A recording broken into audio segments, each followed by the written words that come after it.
Hello again, Sagittarius, and Merry Christmas. It's December 2019. I'm Dadhichi from astrology.com.au.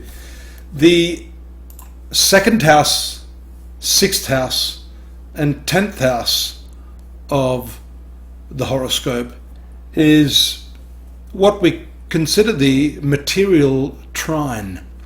Here you see, I've been talking for some time about the transit of Saturn and Pluto here in this significant financial sector.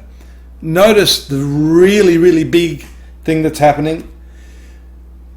On the 2nd of December is your ruling planet Jupiter transiting into this same area, joining benefic Venus as a counteraction to these two first-rate, heavy-duty planets, Saturn and Pluto.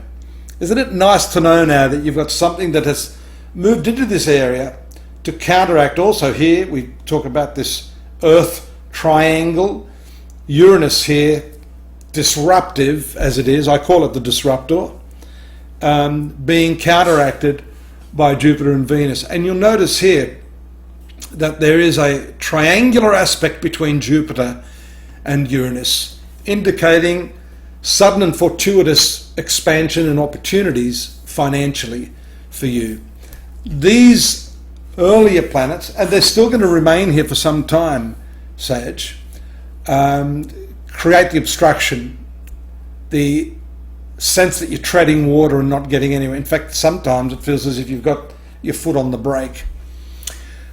But that's going to change now, and we'll talk more about that in the new year, because this is a 12-month transit. In the meantime, take a look also on the 12th, the transiting moon here moving to its full moon status in your 7th house of relationships and partnerships. That's very important, and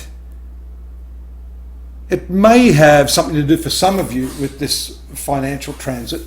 As I said, this is the first time in 12 years, I've said this to a lot of the other signs, I'm telling you now, Jupiter, your ruler, moving through this area, will spend about a year here. Venus transited through here very quickly. So through the month of December, even in the first half, it's actually transited through this sign in pretty much, half of the month. A few days left here, then it will move out of here. But Jupiter will remain here till the new year and well beyond into 2020. And so this is going to be a positive impact for you.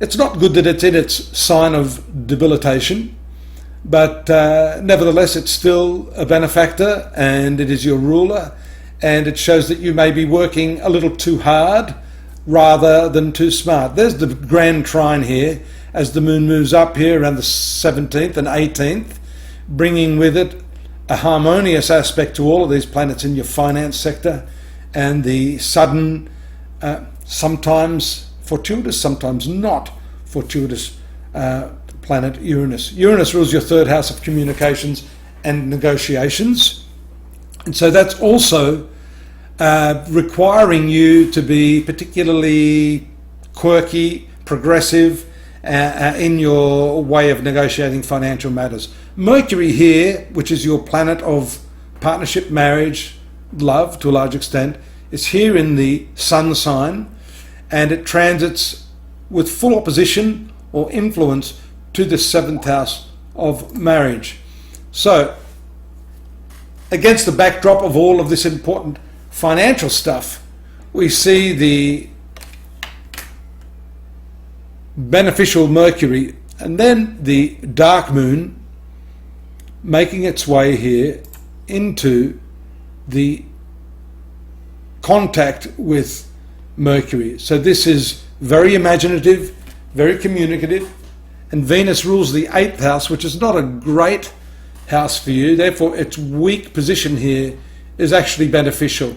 Notice the new moon again taking place here on the 26th, the day after Christmas, in the company of Jupiter, again indicating this fresh new approach to finances, to the way you value things, to the way you earn. The triangular position of Mercury to Uranus. That's great for negotiating anything you want. Now, we've got to be reasonable here because this is the Christmas break. It may be more that you've come up with some incredibly good and innovative ideas that you can implement in the new year. That's likely to take place right at the end of the year. And there's no harm in approaching your employers if you have some ideas for how you want to, improve your workplace relations, your finances, income, and generally also how you want to approach money and material life. So this second house is not only about cash, it's about what you value. It's about other forms of currency, time, love, energy. These are also very important forms of currency. So all of these sorts of things are going to be very much part of your consciousness in December, but also in the new year, because this Jupiter is going to remain here. And I'd like to talk about that. I've already uploaded the 2020 forecast for you, Sagittarius, at astrology.com.au. Over 3,000 words there for you to go through. The general forecast, your love, your romance and relationships, your finance, your work, your career, your workplace relations, and also the spiritual, karmic and luck factors that are going to be in play in the coming 12 months. I hope you'll join me there and take a look at that. And I hope you'll join me back here again for this special edition of 2020 Future Vision, which I'm going to be talking about on your personal horoscope. So do join me, and in the meantime, enjoy Christmas, have a safe, merry and fruitful one, and I look forward to you coming again in the new year. Bye-bye.